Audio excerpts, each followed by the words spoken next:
네, 반갑습니다. 오늘 제가 여러분들에게 말씀을 드릴 건 대입이 어떻게 가는지, 대입의 기본 계획에 대해서 말씀을 드릴 것이고요.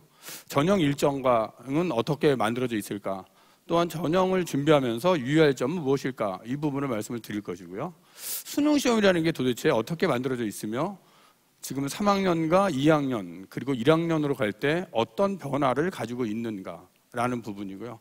그렇다면 지금 우리는 어떻게 준비하는 것이 가장 합격을 위한 성공의 길인가, 여기까지 가도록 하겠습니다. 먼저 대입 기본 계획에 관한 건데요. 입시가 다르다라는 말을 합니다. 지금 고등학교 3학년 학생과 2학년, 1학년으로 가는 이 시기가 공교롭게도 입시가 바뀌어가는 그런 시기에 있다라는 점을 말씀을 드리고 싶습니다. 그렇죠? 올해 졸업한 대학교 1학년 학생들, 그 학생들은 수능에서 영어 절대평가 부분 때문에 가장 고심을 했던 그런 학생들입니다. 이 절대평가가 올해 졸업한 그 3학년, 그 이전이죠. 지금 대학교 2학년 때 처음 영어가 절대평가가 된 거죠. 그랬을 때 과연 영어가 과연 등급 인원이 어떻게 만들어졌을까에 대한 고민이 있었던 거예요. 그래서 요 앞서서 우리 영어 선생님께서 말씀을 해주셨지만 그때 영어 1등급이 한 10% 정도 나왔죠. 10% 정도 나왔고 2등급이 거의 한 30% 정도 나왔습니다. 3등급이 55%가 나왔습니다. 그러니까 영어는 그냥 거저주나 보다 뭐 이런 생각을 했겠죠. 그리고 여론에서는 물수능이다, 너무 쉽다, 이런 문제가 나왔습니다. 그러면서 이제 작년에 6월 모의고사나 9월 모의고사를 통해서 영어는 조금 어려워질 수 있다는 메시지를 주고 있었습니다. 주고 있었고 실제 시험을 봤더니 1%가 5.3%가 나온 거죠. 그 2등급이 약 19.6% 정도 나왔고요. 3등급이 한 38% 이 정도 나왔습니다.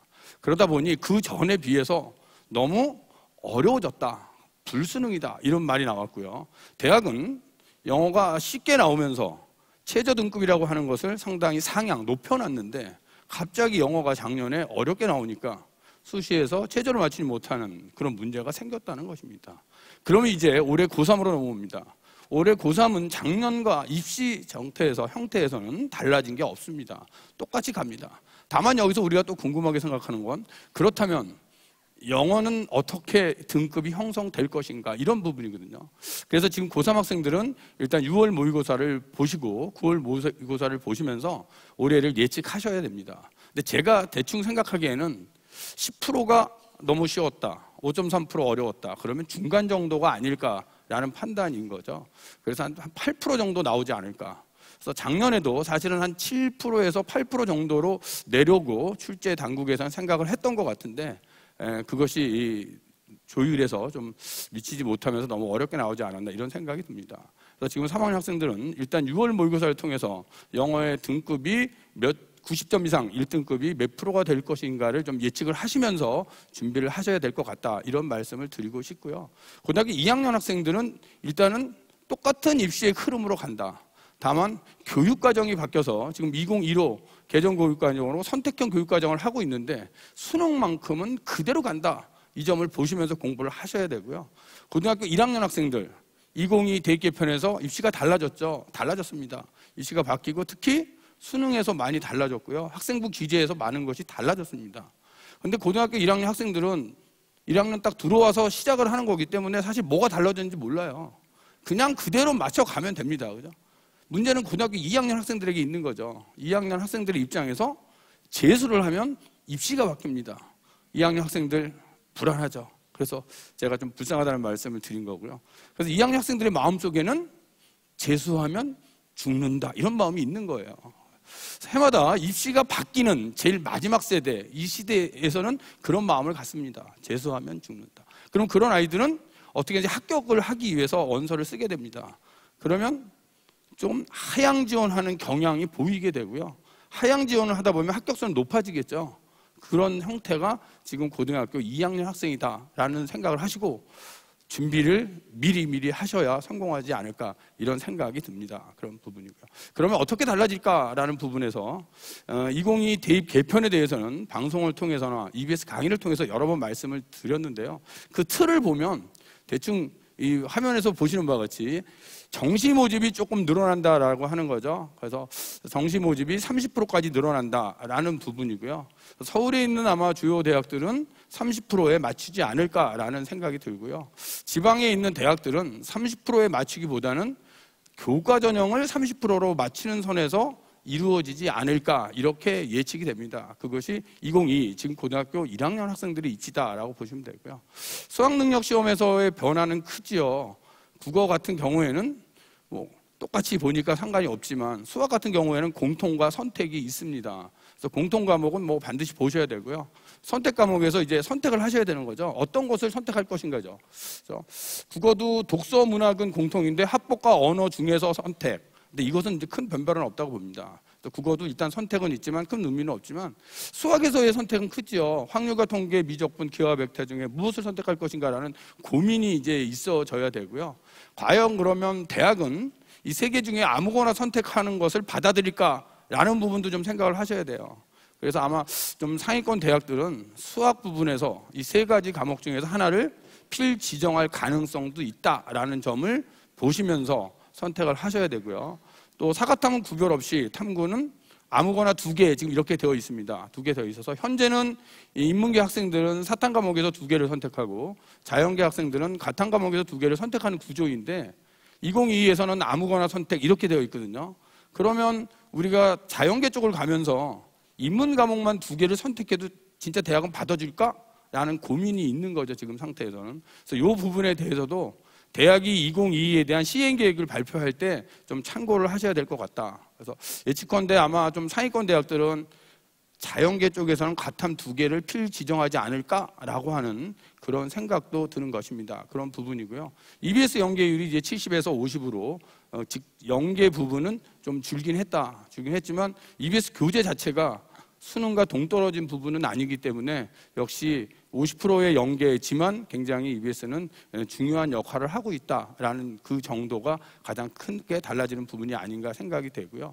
학생부 개선 문제죠. 학생부 개선 문제에서 지금 2022부터 고등학교 1학년 학생부터 이제 달라지는 부분입니다. 달라지는 부분인데 많이 뭐 삭제가 되는 부분이 있고 기록 사항이 좀 줄어드는 부분이 있고 있습니다. 근데 크게 우리가 생각해야 될 부분 중에 하나는 이제 수상 부분이죠. 수상 부분이 2022에서는 하나만 사용한다라고 하는 것입니다. 한 학기에 하나죠.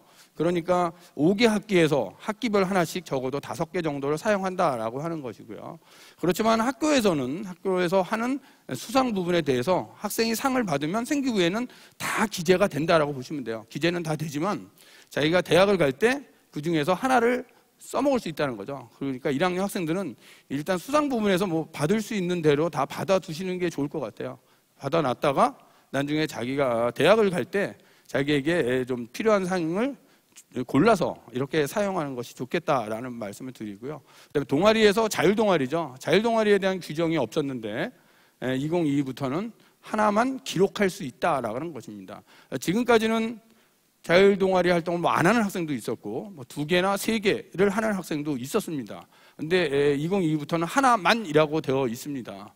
하나만이라고 되어 있기 때문에 하나는 해야 되지 않을까? 뭐 이런 생각도 드는 것입니다. 그래서 수상 부분과 이 자율동아리 부분을 좀 잘 정리를 해서 가셔야겠다는 말씀을 드리고요. 다른 부분은 이제 간소화되고 줄어들고 하는 상황이다라는 것으로 그냥 이해를 하시면 될 것 같습니다. 이것이 2022에 관한 이야기였고요. 대입의 흐름은 보시는 바와 같이 이런 흐름으로 갑니다. 중학교 3학년 때 11월 달에 정부의 대입 정책이 나오는 것이고요. 고등학교 1학년 4월 말이 되면 기본사항이 나옵니다. 그래서 지금 고등학교 1학년 학생들은 4월 말, 대충 5월 1일 정도에 발표를 합니다. 5월 1일 날 발표되는 기본사항을 먼저 보셔야 돼요. 이 기본사항에는 수능시험은 언제 보고 수시 모집은 언제 뽑으며 수시 모집에는 몇 가지 전형이 있고 정시는 몇 개의 전형이 있고 이런 틀을 발표하는 게 기본사항입니다. 그래서 이런 기본사항이 발표가 되면 대학은 그 기본사항을 가지고 자기 대학의 안을 만듭니다. 그러면 우리 대학에서는 수시 모집에 학생부 교과 전형으로 몇 명을 뽑고 학생부 종합 전형으로 몇 명을 뽑고 뭐 논술은 언제 보고 이런 것들을 대학이 정하게 되는 것이죠. 그것이 시행 계획이라고 하는 것입니다. 이 시행 계획은 고등학교 2학년 때 발표가 되는 거죠. 고등학교 2학년 때 발표가 되기 때문에 이 시행 계획이 나오면 입시는 다 나온 것이다라고 생각을 하시면 돼요. 그러면 고등학교 1학년 학생은 지금 사실 나온 게 없는 거예요. 고등학교 1학년 학생들은 올해 8월 말이죠. 8월 말에 발표되는, 보통 9월 1일 날 나옵니다. 8월 말에 발표되는 기본사항을 보셔야 되고요. 고등학교 2학년 학생들은 올해 4월 말에 나오는 시행계획을 보셔야 돼요. 이 시행계획이 나오면 입시는 다 나온 거다라고 생각하시면 됩니다. 3학년 학생들은 작년에 나온 시행계획대로 입시가 진행이 되는 것이고요. 다만 대학이 자기 대학의 요강을 4월 말에 만들어서 발표하기 때문에 요강을 참조하면서 준비하시면 되겠다, 이런 말씀을 드립니다. 그럼 지금 나와 있는 건 이제 그 시행 계획이 나와 있기 때문에 그 시행 계획에 따라서 말씀을 드리면, 대입 전형은 여러분들이 이제 학교에서 다 얘기를 들어서 아시는 바와 같이 수시 모집에 4개의 전형과 정시 모집에 2개의 전형, 이렇게 전형이 있는 것이고요. 학생이 지원할 수 있는 건 수시에서는 6개를 지원할 수 있죠. 그리고 정시에서는 군별 하나씩 3개까지 지원할 수 있다라는 거죠. 그렇다면 적어도 고등학교 3학년 학생이라면 지금 입장에서 나는 어느 전형으로 준비한다가 결정이 돼야 되는 거죠. 그렇죠? 대입에서 성공하는 길은 자신에게 맞는 전형을 찾아서 준비하는 것입니다. 고등학교 1학년 학생이라면 학교에서 교과 내신 성적이나 여러 가지 활동이나 이런 것들을 열심히 하시면서 학교 생활을 충실하게 하는 게 중요하고요. 1학년 말이나 2학년 초가 되면 나는 어느 전형으로 준비해야겠다는 결심이 쓰셔야 되고요. 그 전형에 따라 준비를 하시고 고3이 되면 거기에 맞춰서 원서를 쓰는 것이다, 이렇게 알아두시면 됩니다. 그래서 수시 모집에는 4개의 전형이 있지만 이 4개의 전형도 보면 첫 번째가 학생부 교과 전형이잖아요. 교과 전형은 내신 성적을 가지고 뽑는 전형이다라고 보시면 되죠. 다만 대학에 따라서 수능 최저 등급이 있는 경우가 있고 없는 경우가 있다. 수능 최저가 설정이 됐다면 대학의 합격선은 낮아지고, 수능 최저가 없으면 합격선은 높아지겠죠. 그렇게 그냥 이해를 하시면 됩니다. 그래서 교과 전형으로 뽑는 대학 중 서울의 대표적인 대학이 이제 한양대 같은 경우인데요. 이 한양대는 내신만 갖고 뽑습니다. 수능 안 들어가죠. 학교 비교과 하나도 안 들어가죠. 그냥 내신만 갖고 뽑습니다. 내신만 갖고 뽑다 보니까 합격선은 굉장히 높겠죠. 거의 1점대에서 형성된다고 보시면 돼요. 1점대에서 형성이 된다고 보시면 되고요.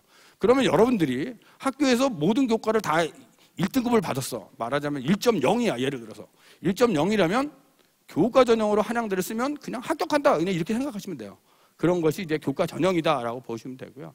종합 전형은 내신만 갖고 뽑는 건 아니죠.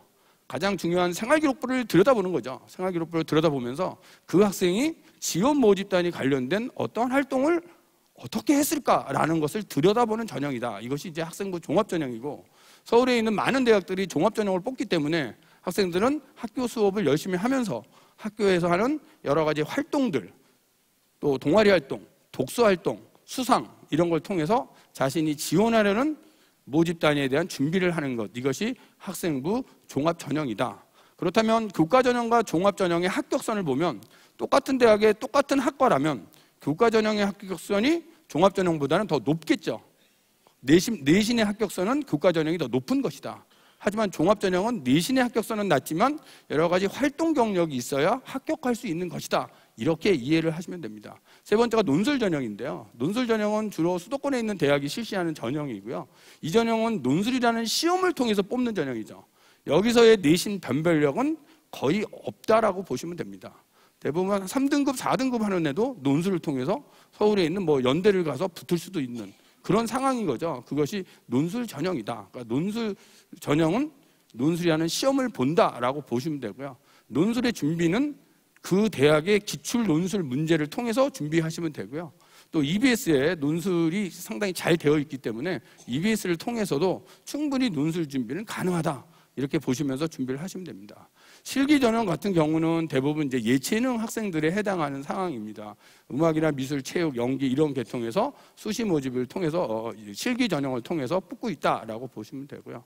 정시 모집은 그냥 수능이다라고 보시면 되죠. 수능으로 뽑는 전형이다. 이 학생이 내신이 8등급이라 하더라도 수능을 다 마치면 서울대를 간다 이렇게 생각하시면 돼요. 그렇죠? 근데 내신 8등급이 수능을 다 맞추기에는 조금 어려운 구조죠. 그런 구조다라고 보시면 됩니다. 아무튼 내신이 낮더라도 수능을 잘 보면 갈 수 있다.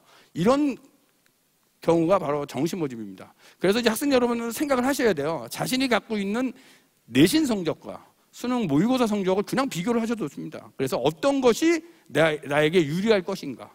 내신은 낮지만 모의고사를 잘 보는 학생이라면 정시에 좀 특화되어 있는 학생이다라고 보시면 되고요. 내신은 좀 좋은데 수능이 좀 잘 안 나오는 학생이라면 수시에서 어떻게든지 붙어야 된다. 이렇게 이해를 하시면서 자신에게 맞는 전형을 좀 찾아주시면 좋겠습니다. 전형의 일정이죠. 올해 고등학교 3학년 학생을 기준으로 말씀을 드리겠습니다. 먼저 원서 접수인데요. 원서 접수는 9월 달에 실시를 합니다. 9월 6일부터 9월 10일이죠. 이 기간 동안에 원서 접수를 하는 것이다. 수시에서 6개의 대학을 쓸 수 있기 때문에 6개 원서를 쓰셔야 되는 거죠. 이때 쓰셔야 되고, 그 다음부터 대학은 이제 전형기간이라는 게 있습니다. 이 전형기간은 교과 전형은 뭐 전형기간에 뭐 전형에 대한 준비를 할 일이 거의 없고요. 종합 전형이라면 면접을 볼 것이고, 논술 전형이라면 논술 시험을 볼 것이고, 실기 전형이라면 실기 시험을 보겠죠. 이것이 전형기간이다라고 보시면 되고요. 그 다음에 수학능력시험입니다. 수학능력시험은 매년 11월 세 번째 목요일이다. 이렇게 보시면 됩니다. 그래서 올해는 11월 14일이 되는 거고요. 가장 빠른 수능이다라고 보시면 됩니다. 내년에는 또 세 번째 목요일이니까 아마 20일 근처로 내려갈 거예요. 그래서 올해는 가장 빠른 14일 날 수능을 보게 된다 보시면 되고요. 그래서 수능을 보시고 그 수능의 발표는 12월 4일이죠. 12월 4일이면 수능 성적표를 받게 됩니다. 그러면 대학은 수시 모집의 합격자 발표를 아무리 늦어도 12월 10일까지는 해라라고 되어 있어요. 수능 최저 학력 기준이 없는 그러한 전형 모집 단위에서는 수능 시험 보기 전에 합격자를 발표할 수도 있습니다. 그래서 그 학생은 합격을 한 거죠. 수능 최저가 있는 그런 전형이라면 아마 수능 시험 끝난 다음에 발표를 하게 될 겁니다. 그래서 발표가 되면 합격이 됐다면 이제 등록을 하셔야 되는 거죠. 등록 기간이 있습니다. 등록 기간은 12월 11일부터 13일이죠. 이 기간 동안에 등록을 하시는데, 등록은 한 군데만 하는 거죠. 수시에 6개 원서를 쓰기 때문에 6개 다 합격할 수도 있습니다. 하지만 등록은 한 군데만 한다. 이 점을 꼭 알아두셔야 돼요. 서울대도 붙고 연대도 붙고 기뻐 두 군데 다 등록하면 어떻게 되죠? 이중 등록 금지에 의해서 불합격 처리가 됩니다. 그래서 한 군데만 등록을 해야 된다는 걸 알아두시고요. 그럼 이제 대학의 입장에서 보면 합격자를 발표했는데 합격한 학생이 한 군데만 등록하니까 등록을 하지 않는 경우가 나타나죠. 그것을 미등록이라고 합니다. 이 미등록이 나타나면 불합격자 중에 합격을 시킵니다. 그것을 미등록 충원이라고 하는 것입니다. 그래서 미등록 충원 알아두셔야 되고요.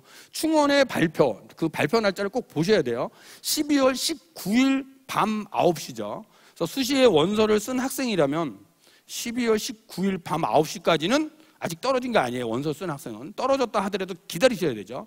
그런데 12월 19일 날 밤 9시에 발표가 나면 그 학생은 합격을 한 학생입니다. 합격을 하면 정시는 지원할 수 없습니다. 없기 때문에 떨어졌다 하더라도 떨어진 게 아니에요. 저때까지는 기다려야 된다라는 점을 잘 생각을 해 주시면 좋고요. 가끔은 이런 학생들이 발생을 해요. 수시에 원서를 써서 떨어졌는데 수능 잘 본 애가 나타나요. 걔는 떨어진 게 다행인 거죠. 그렇잖아요. 수시 원서 써가지고 떨어졌을 때는 슬펐는데 수능 시험 보니까 다 맞췄어. 얘는 떨어진 게 다양한 거죠. 왜냐하면 정시에 서울대를 갈 수 있으니까. 그런 학생들은 이 기간이 이제 조마조마한 거예요. 왜? 연락이 올까 봐. 그렇죠? 조마조마하게 기다렸는데 12월 19일 날 밤 9시에 핸드폰이 울려. 합격이 된 거죠. 그렇죠? 그래서 어떤 학부형님들은 핸드폰을 끄고 잠적하시는 분이 있어요. 전화 안 받으려고. 그렇죠? 자, 핸드폰을 끄고 잠적을 했어. 어떻게 되나요? 대학은 전화를 했다는 기록만 남깁니다. 그러더니 웹상에 띄워버립니다. 그 학생은 합격이 되는 겁니다. 그래서 핸드폰 끄고 도망간다고 이게 사태가 해결될 문제가 아닙니다. 그죠? 원서를 쓰셨다면 기다리셔야 되고 연락이 왔다면 합격이 된 겁니다. 그죠? 우리는 그런 학생들을 납치됐다라고 표현합니다. 그죠? 그래서 그때 이제 합격이 됐으면 그 학생 끝난 거예요. 등록을 하거나 안 하거나 끝난 겁니다. 가끔은 이제 그런 학부형들 전화가 옵니다. 합격하고 등록을 안 했는데 어떻게 되나요? 등록을 안 해도 정시에는 지원할 수 없습니다. 그래서 합격하면 이제 수시는 거기서 끝난 거고요. 이제 떨어진 학생들이나 원서를 쓰지 않은 학생들은 정시 모집으로 넘어가는 거죠. 정시 모집은 군별로 하나씩 3장의 원서를 쓸 수 있고요. 연말에 쓰게 되죠. 12월 26일부터 크리스마스 다음 날부터 12월 31일 연말까지 원서를 쓰십니다. 가군, 나군, 다군이 있기 때문에 군별로 하나씩 3장의 원서를 쓸 수 있다라고 보시면 되고요. 그 다음에 합격자 발표를 하죠. 여기도 합격자 발표가 나오고요. 2월 4일입니다. 2월 4일날 합격자 발표가 나오면 등록을 하셔야 돼요. 등록 기간이 2월 7일까지거든요. 근데 정시도 3개 원서를 쓰기 때문에 3개 다 붙을 수도 있죠. 하지만 등록은 한 군데만 해야 된다라는 사실을 기억하시고요. 충원은 똑같이 돌아갑니다. 여기도 마찬가지로 떨어진 학생에 대해서 충원이 돌아간다. 그래서 충원 기간이 쭉 있고요. 충원 기간의 끝을 꼭 알아두셔야 됩니다. 미등록 충원 통보가 2월 17일 밤 9시죠. 그래서 떨어졌다 하더라도 2월 17일 밤 9시까지는 기다리셔야 되고요. 2월 17일 날 밤 9시까지 아무 연락이 없다면 그 학생은 떨어진 거죠. 자, 수시 떨어지고 정시 썼는데 아무 연락이 없어 떨어졌어요. 이제 뭐 해야 되죠? 재수해야 되잖아요. 그렇죠? 근데 재수하러 가기 전에 3번째가 있습니다. 그것을 추가 모집이라고 부릅니다. 추가 모집 기억하셔야 돼요. 2월 20일 날이죠. 2월 20일부터 27일까지 이 추가 모집이 돌아갑니다. 그래서 2월 20일 날 한국대학교육협의회 홈페이지에 이 추가 모집이 뜹니다. 그래서 추가 모집을 보시고 다시 원서를 접수하셔야 된다라는 걸 말씀을 드리고요. 이게 올해 이제 추가 모집 현황이 나와 있는데요. 올해 2월 17일을 기준으로 165개 대학에 7,437명. 이게 2월 17일 기준이고요. 이게 이제 2월 19일까지 가면 조금 사실 더 많이 발생을 해요. 그래서 저기에 있는 대학들은 뭐 서울에 있는 대학이나 국립대학이나 이런 대학만 조금 표시를 해봤는데요. 이렇게 추가 모집도 있다. 그래서 합격을 한 학생은 관심을 가질 필요가 없지만 떨어진 학생은 추가 모집도 보셔야 되고요. 추가 모집은 이미 합격한 학생이 빠져나간 상태에서 모집하는 거기 때문에 떨어진 아이들끼리 리그입니다. 그래서 추가 모집까지 생각을 해보시고 추가 모집은 횟수 제한이 없다라는 것도 알아두셔야 됩니다. 그래서 횟수 제한이 없다. 그래서 그러면 선생님 저는 이 165개 대학에 다 쓸래요. 다 쓰셔도 됩니다. 그렇죠? 근데 165개 대학에 다 쓰려면 접수료가 좀 들겠죠. 그건 계산하셔야 돼요. 얼마쯤 들까요? 한 500 정도 들겠죠. 그죠? 그래서 그거는 좀 계산을 하셔야 되고요. 아무튼 추가 모집으로 이렇게 쓸 수 있다라는 걸 알아두셔야 되고 추가 모집 쓰는 기준이 2월 20일인데 왜 2월 20을 제가 말씀을 드리냐면 이때가 되면 일반 고등학교는 졸업한 뒤에요. 보통 고등학교가 요새는 뭐 1월 달에 졸업하는 그런 학교도 있고 대부분 2월 초, 2월 7, 8, 9면 졸업을 하잖아요. 2월 20일 날이 되면 졸업한 뒤입니다. 그래서 담임선생님이 애가 떨어졌다는 사실을 알고 연락을 해줘요. 추가 모집이 떴으니까 한번 써봐라. 연락을 해주는데 졸업을 하고 나면 전화를 안 받아야 아이들이에요. 그죠? 특히 남학생들 전화가 안 됩니다. 그죠? 저는 뭐 남학교도 있어봤고 여학교도 있어봤는데 여학생들은 그래 통화는 되는데 남학생들은 아예 그냥 잠적을 해버려요. 그래서 잠적을 하시더라도 2월 20날 꼭 추가 모집을 확인하시고 원서를 써달라라는 말씀을 드립니다. 수능시험에 대한 이야기입니다. 수능시험은 일단 영역별 쉬운 수능의 구조로 간다 이렇게 발표를 했지만 학생들의 입장에서는 그래도 좀 어렵죠. 어렵고 현재 고등학교 3학년은 EBS 연계율이 약 70% 된다라고 보시면 됩니다. 그래서 연계율 70% 그럼 이제 이렇게 감을 잡으시면 돼요.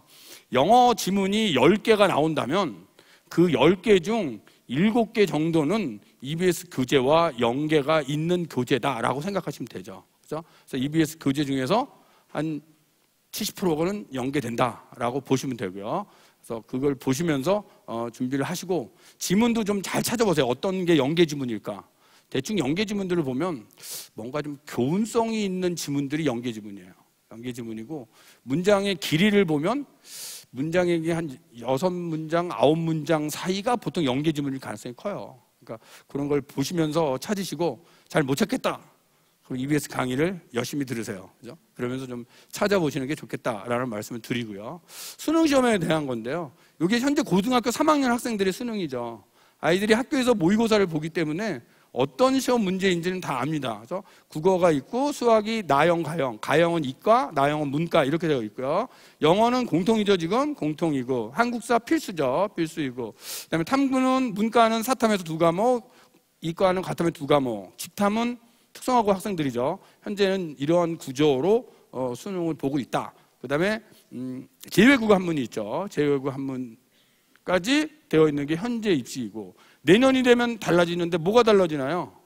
수학이 조금 달라지죠. 고등학교 2학년 학생들 올해랑 다른 건 수학이 좀 달라진다라는 것. 이거 달라지는 걸 보면 시험 범위만 가지고 보면 문과형은 좀 비슷한 것 같은데요. 이과 쪽은 지금 고3보다는 조금 쉬워지죠. 시험 범위가 쉬워집니다. 그래서 쉬워진다는 건 또 무슨 얘기냐면 재수생이 늘어날 가능성이 있다는 것도 생각을 하셔야 돼요. 그래서 지금 고등학교 2학년 학생들은 지금 고3인 이과 쪽에서 수학이 범위가 쉬워지면서 재수생이 늘어날 가능성이 있는 거예요. 그래서 재수생들한테 한번 같이 또 이렇게 시험을 봐야 되는 문제가 생기고 본인이 재수하면 바뀐 입시를 치르고 그래서 상당히 좀 힘든 그런 시대가 아닌가 이런 생각도 해봅니다. 이런 부분이고요. 그다음에 고등학교 1학년 2022에서는 많은 것이 달라지는데 선택형이라고 하는 거죠. 아까도 말씀드렸습니다만 국어도 공통과 선택, 수학도 공통과 선택, 탐구는 사과탐 구별 없이 아무거나 2개 선택, 이런 구조가 수능의 구조다라고 보시면 되고요. 그래서 그 수능에서 어떤 과목을 선택할지는 사탐에서 굉장히 중요한 부분이다라는 걸 말씀을 드리고요. 한국사는 필수잖아요. 필수니까 누구나 봐야 되는 그런 수능 과목이다라고 보시면 되고요. 다만 대부분의 서울에 있는 상위권 대학들이 인문계는 한 3등급 정도, 자연계는 4등급 정도를 그냥 만점으로 지정을 했어요. 그래서 인문계라면 한 3등급, 자연계는 4등급만 나오면 한국사는 충분하다. 그래서 밑에 나온 숫자가 퍼센트거든요. 3등급이 지금 65.7%, 4등급이 77.8%가 금년 수능에서 나온 거예요. 그러니까 이과 자연계 학생들은 4등급이 77.8% 정도가 받고 있는 그런 것이 한국사이기 때문에 그렇게 어렵게 출제되지는 않는다. 그래서 한국사를 위해서 큰 노력은 할 필요는 없지만 본인이 저 퍼센트에 못 낀다면 70%에 77%에 못 낀다면 본인이 6, 7등급이라면 그럼 노력을 하셔야겠죠. 이 부분은. 그래서 한국사 부분을 말씀을 드리는 것이고요. 영어죠. 영어는 참 고민스러운 부분인데 밑에 나와 있는 인원 비율이 올해 영어의 인원 비율이에요. 그래서 올해가 1등급이 5.3%, 2등급이 누적 비율이 19.6%거든요. 3등급이 약 38% 정도가 올해의 경우였다면 지금 고3 같은 경우에는 이거보다는 조금 더 늘어나지 않겠느냐라는 것을 생각을 하시고 다만 이 부분이 절대평가이기 때문에 학생이 경계선상에 있다면 좀 조심을 하셔야 되죠. 90점을 맞으면 1등급이 되는데 89점을 맞으면 2등급이 되는 구조인 거거든요. 그래서 89점, 79점을 맞는 학생이라면 정말 1점 차이로서 상당히 큰 차이가 날 수 있겠다. 이것이 현재 영어다. 이렇게 보시면 됩니다. 아무튼 올해 고등학교 3학년 학생들은 국수영어는 누구나 똑같이 보는 시험이니까 뭐 큰 문제 없이 시험을 보시면 되는데 탐구 같은 경우는 선택 과목이기 때문에 어떤 과목을 선택하느냐는 대단히 중요한 문제인 거죠. 지금 여기 나와 있는 숫자들이 아래쪽 숫자가 금년도에 응시한 올해 졸업한 3학년에 응시한 숫자이고요. 위쪽은 이제 작년도에 졸업한 그런 숫자입니다. 그래서 사탐 과목을 보면 아이들이 많이 응시하는 과목은 무엇일까? 지금 생활과 윤리죠. 생활과 윤리가 거의 한 16만 명이 응시를 하고 있잖아요. 그다음에 사회문화가 한 14만 명, 한국지리가 한 6만 7천 이 정도를 응시를 하고 있다라고 보시면 됩니다. 그래서 학생이 탐구에서 과목을 선택할 때에는 자기가 잘하는 과목을 선택하는 게 기본인 거죠. 학교에서 배운 과목 중에서 본인이 잘하는 과목을 선택하는 것이 맞다라는 말씀을 드리고요. 비슷하다면 응시 인원도 좀 생각하면서 해야겠다라고 보시면 됩니다. 근데 가끔은 학생들 중에는 학교에서 배우지 않는 과목을 혼자 선택하는 아이가 있어요. 가끔은. 왜 그럴까에 대한 고민이 있습니다. 제가 근무하는 학교에 있는 학생들 중에서 제가 수능이 끝난 다음에 응시한 과목을 가지고 살펴봤더니 대부분은 생활과 윤리, 한국지리, 뭐 동아시아 사회문화 이런 걸 선택을 했어요. 대부분 학생들이. 근데 딱 한 명의 학생이 경제를 선택을 했어요. 근데 제가 근무하는 학교에서는 경제를 안 가르치거든요. 가르치도 않는 과목을 얘가 왜 선택했을까가 참 궁금했어요, 저는.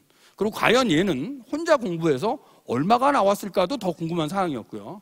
그래서 경제 과목 얼마나 나왔을까 하고 수능 성적표를 찾아봤더니 8등급이 나온 거예요. 그러면 이 아이는 학교에서 가르치지도 않는 걸 혼자 공부해서 8등급을 받았다는 사실이거든요. 왜 그랬을까에 대한 고민이 저에게는 항상 있었어요. 왜 걔는 그것을 봤을까? 막 이런 고민을 하다가 작년도 얘기해요. 어느 날 그 텔레비전에 그 개그를 하는 프로그램이 하나 있어요. 그래서 제가 그 프로그램을 보면서 답을 찾았어요. 그 프로그램을 보니까 그 뭐 선생님이 나와서 이렇게 학생들하고 대화하는 프로그램인데 선생님이 하지 말라면 하는 학생이 하나 있어요. 너 그거 먹지 마. 그럼 먹지 마. 마실래. 그 프로그램을 보면서 제가 이해를 했어요. 아, 그 학생도 그런 부류가 아닐까 이런 생각을 해봤습니다. 그래서 학생 여러분들에게 당부를 드리고 싶은 말씀은 본인이 잘하는 걸 선택하는 게 맞습니다. 학교에서 배운 과목 중에서 본인이 잘하는 걸 선택을 하셔야 됩니다. 배우지도 않고 나오지도 않는 걸 깡으로 선택하는 게 수능은 아니다. 이런 말씀을 좀 드리고 싶습니다. 그러시고요. 자연계죠. 자연계는 물화생지 1과 물화생지 2 8과목 중에서 선택을 합니다. 대부분 학생들이 많이 선택하는 건 지금은 지구과학이죠. 지구과학이 무려 16만 4천, 생명과학 완이 15만 1천, 이 두 과목이 가장 많이 선택을 하는 과목이다. 화학, 물리까지 완 과목은 뭐 선택을 하는 건 괜찮다고 보고요. 투 과목의 선택은 좀 신중해달라는 말씀을 하고 싶은 거죠. 투 과목의 선택은. 물론 서울대를 가는 학생은 투를 반드시 선택을 해야 되는 구조입니다. 지금은. 그래서 선택을 하셔야 되고요. 서울대를 가지 않는 학생이라면 굳이 선택할 필요가 없거든요. 근데 가끔은 또 선택하는 애들가 있어요. 선생님, 저는 물리 투가 너무 재밌어요. 그래서 물리 투를 하고 싶어요. 이런 학생도 있어요. 그 얘기를 뒤집으면 선생님, 저는 서울대 가는 아이한테 등을 대주고 싶어요. 이 비슷한 얘기거든요. 그래서 과목 선택은 자기가 잘하는 과목을 선택해야 된다. 이걸 꼭 이해를 하셔야 됩니다. 학생부 종합전형에서 학교에서 선택 과목을 선택할 때, 학교 교과 수업에서 선택을 할 때에는 자기가 지원하려는 학과와 관련된 과목을 선택하셔야 돼요. 학교의 교육과정은. 수능은 자기가 지원하려는 학과와 아무 상관이 없습니다. 수능은 자기가 잘 나오는 과목을 선택하셔야 됩니다. 그 학생이 물리투를 잘 나오는 학생이라면 당연히 선택하셔야 됩니다. 근데 나오지 않는 학생이라면 고민을 좀 해봐야 된다라는 식으로 말씀을 드리고자 합니다. 그런 부분이다. 그래서 선택 과목이 좀 신중해 주셨으면 좋겠다라는 부분이고요. 제외국어 한 문입니다. 이거 참 재밌는 과목이죠. 지금 고등학교 1학년부터는 이제 그럴 일이 없는데요. 고등학교 2학년 때까지는 영향력이 있습니다. 이게요. 영향력이 있는데 보시는 바와 같이 알아보죠. 47,000명이 응시를 했다라고 하는 것입니다. 전국에서 아랍어를 가르치는 학교가 3학교입니다. 울산과 충남과 뭐에 사는 외고입니다. 그 학교 이름을 제가 뭐 말씀드리진 않겠지만, 그렇다면 이것을 제대로 배운 학생들은 그 학교의 학생 수를 다 더해도 200명이 채 되지 않는데 무려 47,000명이 선택을 했다. 이건 무슨 얘기일까? 학생들도 아는 거죠. 너도 안 배우고 나도 안 배우고 우리 가서 찍을까? 이 찍으러 온 애들인 거죠. 그것이 알아보다라는 것을 말씀을 드리고요. 다른 언어들은 독일어, 프랑스어, 스페인어 이런 언어들은 외고나 이런 데서 배우는 학생들이 있습니다. 그러다 보니 1등급 구분선이 50점 만점에서 한 47점 선에서 이루어집니다. 하나나 두 개 틀린 게 1등급 구분선입니다. 아랍은 너도 나도 찍다 보니까 1등급 구분선이 약 25점 선에서 이루어진다는 사실입니다. 그런 사실.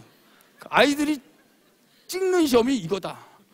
그러다 보니 사탐 과목을 3년 내내 배워서 시험 보러 가서 4등급을 받고 나오는데 아랍어 시험 보러 가서 4문제 찍으면 4등급이 나오는 그런 문제가 발생을 하는 거죠. 이 문제죠, 이 문제. 그래서 앞으로 이것이 절대평가로 바뀐다는 사실이에요. 언제부터? 고등학교 1학년 학생부터. 그러면 고등학교 2, 3학년은 아직은 아니다라는 사실이죠. 이런 부분을 여러분들이 잘 한다면 시험을 봐서 좋은 점수를 받을 수 있는 것도 하나의 방법이겠다 이런 말씀을 드리고, 왜냐하면 이런 대학들이 제2외국어를 사탐 한 과목으로 대체를 해준다는 사실이죠. 대체를 해주기 때문에 사탐 시험을 2과목을 보면서 제2외국어 한 과목을 시험을 봐서 잘 나오면 써먹고 안 나오면 버리면 된다라는 거죠. 그런 부분으로 말씀을 드리고자 합니다. 이것이 고등학교 2학년 학생들까지는 그런 상황이다라고 보시면 되고요. 이 숫자는 참 복잡한 숫자죠. 이 숫자를 제가 왜 말씀을 드리냐면 한 가지 원리만 제가 말씀을 드리려고 합니다. 2019 올해 졸업한 3학년이죠. 수능 시험의 응시자입니다. 재학생 39만 9천 정도가 응시를 한 거죠. 그리고 졸업생이 13만 명, 그래서 53만 명이 수능을 본 숫자다라고 보시면 돼요. 수능 본 숫자이고요. 고등학교 3학년 때 모의고사를 보면 3월, 4월 모의고사는 재학생끼리 시험을 보지만 6월 모의고사가 되면 졸업생이 들어오죠. 졸업생이 들어옵니다. 6월 달에 작년에 6만 6천이 들어왔고요. 9월 달에 7만 6천 들어왔고요. 실제 수능에서는 13만 명이 들어온다는 사실이죠. 보통 학생들이 수시 원서를 접수할 때 6월 모의고사 성적과 학교에서 본 기말고사 성적을 가지고 수시에 어디를 갈까를 계산을 하게 됩니다. 계산을 하게 되는데 6월 모의고사에서 졸업생이 약 6만 6천 명. 근데 실제 수능에서는 13만 명. 이걸 생각하셔야 돼요. 항상 숨어있는 한 6만 명이 있어요. 숨어있는 6만 명. 이 재수생 중에서 6만 명 정도는 모의고사에 자기의 존재를 드러내지 않습니다. 혼자서 공부합니다. 그러다가 수능날 서프라이즈하고 나타납니다. 그게 6만인 거죠. 그 6만 중에 한 3만 명 정도 공부 잘하는 애들이에요. 잘하는 애가 숨어있다라는 사실입니다. 그러면 모의고사를 보다가 6월 모의고사를 보다가 실제 수능을 보면 어떤 일이 벌어지죠? 갑자기 내 위에 얼마가 3만이 나타나는 거죠. 그럼 내 성적은 어떻게 되죠? 떨어지는 거죠. 떨어진다. 이렇게 이해를 하시면 돼요. 이쪽이 이제 직업탐구인데요. 직업탐구는 이제 특성화고 학생들입니다. 특성화고 학생들은 6월 달에 10,000명 정도가 보다가 실제 수능에서는 5,000명으로 확 줄어버려요. 특성화고 아이들은 왜 줄죠, 여기서? 6월 달만 해도 대학 가고자 하는 의지가 강한 거죠. 그러다 7월, 8월 지나면서 나는 대학 갈 팔자가 아닌가 봐. 줄어드는 거죠. 줄어들고. 근데 재수생은 늘어나잖아요. 그래서 재수생이 늘어나기 때문에 모의고사 대비해서 실제 수능은 점수가 떨어질 수밖에 없다. 요 원리를 이해를 하셔야 돼요. 그럼 어떤 애들이 떨어질까요? 1, 2등급 하는 애들은 잘 안 떨어집니다. 얘네들은 경쟁력이 있어서요. 6월 모의고사, 9월 모의고사 비슷하게 갑니다. 걔네들. 7등급, 8등급 안 떨어집니다. 걔네들은요. 떨어질 게 없어요. 그죠? 그럼 누가 떨어지는 거죠? 3등급, 4등급 하는 아이들이 떨어질 가능성이 있다는 거죠. 여러분이 6월 모의고사에서 3이나 4등급을 받다면 실제 수능에서는 떨어질 수 있겠다라는 감을 잡으셔야 돼요. 그리고 수시 원서 쓸 때 대학을 정하셔야 된다. 이런 말씀을 드리고 싶고요. 그렇다면 어떻게 이제 지원할 것인가라는 문제잖아요. 일단 응시, 모집 인원을 잠깐 보도록 하겠습니다. 2020 올해 고3이죠. 고3에서 수시 모집은 무려 77.3% 정도 되는 거죠. 그죠? 그리고 정시 모집이 이제 22.7%인 거예요. 그런데 수시 모집으로 뽑는 인원이 많구나라는 걸 일단 첫 번째 이해하셔야 되고요. 두 번째, 학생부 종합전형이죠. 학생부 종합전형이 약 85,000명, 24% 정도를 뽑고 있다라고 하는 사실입니다. 그러면 정시보다는 수시 모집 인원이 많다라는 거고요. 그중에서 학생부 종합전형이 차지하는 비율이 높다. 그러니까 그런 쪽 전형을 준비해야겠다. 이런 마음인 거죠. 하지만 누구나 다 수시가 유리한 건 아니죠. 어떤 아이가 내신은 좀 떨어지지만 수능이 잘 나오는 학생이라면, 모의고사가 잘 나오는 학생이라면 그 학생은 정시가 유리할 수도 있는 거죠. 그러니까 나에게 맞는 걸 찾아야 되는데 대부분 이제 수시가 많이 뽑으니까 유리하다. 당연히 맞고요. 그래서 수시 준비를 좀 생각하셔야 되는데 나는 수능이 잘 나오는 애야. 그럼 걔는 정시를 준비해야 된다는 거죠. 그래서 나에게 맞는 전형 쪽으로 준비를 하셔야 된다라고 하는 것이고요. 대학의 결정은 무엇으로 할 것인가라는 것이거든요. 수시에 원서를 쓸 때 어떤 점을 기준으로 삼을 것인가. 일단 수시에 원서를 쓰실 때에는 6월 모의고사 점수를 가지고 정시에 내가 갈 수 있는 대학이 어딘가를 정하시는 게 첫 번째인 거죠. 정시에 내가 갈 수 있는 대학을 정하고 그 대학을 정한 상태에서 수시 모집에서는 적어도 정시에 갈 수 있는 대학보다는 조금 높은 대학으로 한 2개쯤, 또 그거보다 좀 더 높은 대학을 2개쯤, 더 높은 대학을 2개쯤 해서 계단식으로 6개의 원서를 쓰는 게 맞다라고 하는 것입니다. 수시에 합격하면 정시에는 지원할 수 없기 때문에 정시에 갈 수 있는 대학보다 더 낮은 대학을 쓰는 학생들은 없습니다. 하지만 정시에 갈 수 있는 대학보다 너무 높은 대학을 6개를 다 써버리면 다 떨어졌을 때 대책이 없다는 상황이죠. 그래서 정시에 갈 수 있는 대학, 그 대학의 선을 잘 찾으셔야 됩니다. 이것은 6월 모의고사 성적이 나오면 뭐 담임선생님과의 상담을 통해서 아니면 EBS 상담실을 통해서 자신이 갈 수 있는 대학을 정확하게 찾으시고 그 대학에 맞춰서 6개의 원서를 계단식으로 써야 성공할 수 있겠다. 이런 말씀을 드립니다.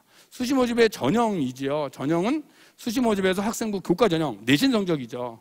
내신 성적으로 뽑는 학생부 교과 전형은 그나마 합격 예측 가능성이 아주 높은 전형이죠. 그런데 대학에 따라서는 수능 최저가 있는 대학이 있고 없는 대학이 있기 때문에 본인의 수능 최저 여부를 확인하셔야 됩니다. 그래서 수능 최저가 잘 나오는 학생이라면 최저 있는 교과 전형을 쓰는 것이 합격 가능성이 높겠고요.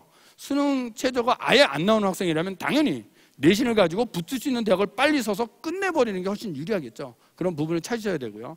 종합전형은 서류평가가 있기 때문에 서류와 같이 보셔야 된다라고 하는 것입니다. 그리고 논술전형은 논술 시험이기 때문에 기출문제를 먼저 풀어보셔야 돼요. 기출문제를 풀어보고 자신이 논술에 대한 경쟁력이 있다면 준비해도 되는 것이겠죠.